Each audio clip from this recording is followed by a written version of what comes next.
Hey, Chef Gage here, and it's not my kitchen. It's a kitchen, but it's not mine.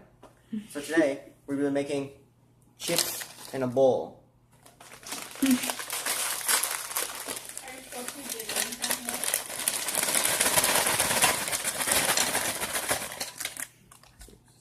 First, we got ranch. That tastes good.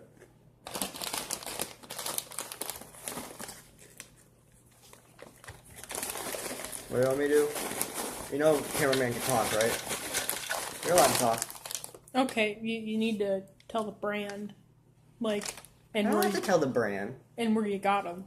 No, I don't. I've never done that. Well, people know what a Lunchable is, Gage. Well, they know ranch flavored chips are the same. Also, cheese, sour cream ones are good. They're all different. We got Chex Mix.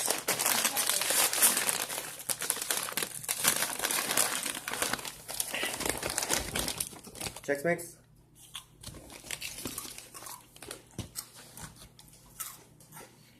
It's good. And that's the food for now.